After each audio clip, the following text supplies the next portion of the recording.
My name's Mario Muscat. I am a second generation / third generation farmer with Maltese background. I used to have a farm in Pittown Bottoms, which is on the Sydney side of the Hawkesbury River. I used to grow sweet corn and pumpkins, plus a bit of cabbage and lettuce. I basically started farming as soon as I could walk, following behind my father's footprints, sort of thing, and we basically carried on from there. Left school in 1977 and it's been farming ever since. My involvement here is basically I bring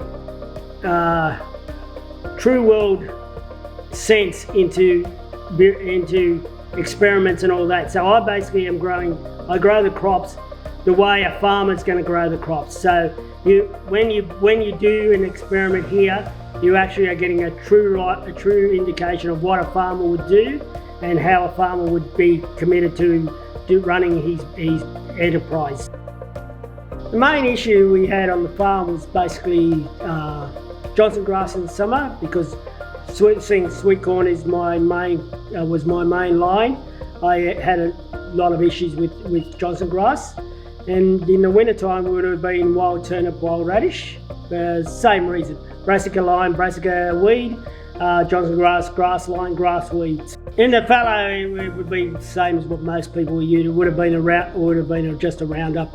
I got to a stage where the farm at the end was basically being one rotary hoe the crop in, and basically secondly rotary hoe the crop to get the crop ready to the ground ready to plant.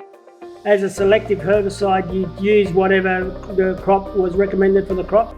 Then you'd have to be basically scuffles with the tractors, mechanically work the weeds in, and then hand chip on the brassica lines. Corn you wouldn't bother, but on the brassicas you'd scuffle and then hand chip the wild turnip out of it. The principle was simply take the weed out before it's seeded. If you were able to keep ahead of the weeds before you got a new seed bank put in, you'd be fairly good that in time you will beat it. Since 2019, we've been doing a trial here with Chris and Michael on cover crop weed suppression with cover crops. It's been very interesting in the sense of what will work and what wouldn't work in this area, what I believe won't work in this area. The experiment is mainly for weed suppression, but we're also trying to see what benefits come out of whatever cover crop we are planting for the next cash crop that you're putting in. I believe that in the time period we've had, you've actually seen a reduction in the seed bank that's been in the soil. So it has definitely been taken down. The cover crops basically all had some sort of benefit. To me, I definitely like sorghum. Sorghum is relatively cheap to grow. You're not having to buy any different equipment to plant the product.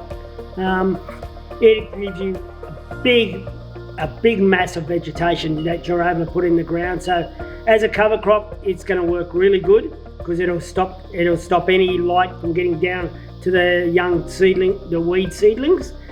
The nemat, at the rate we were using, made a carpet very quickly, came up very quickly, so it basically suffocated all the weeds before they had a chance to get above it. The only hesitant issue I would have is, okay, don't put brassica on brassica.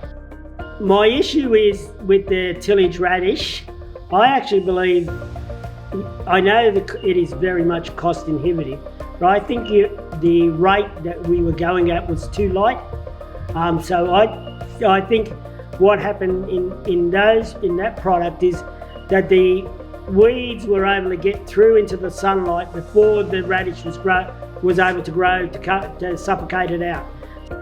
But weed management, it's a little bit too thinnish, so that there's not enough leaf structure to shade out the seedlings as they're coming through. So that is where I'd hesitate using cereal rye.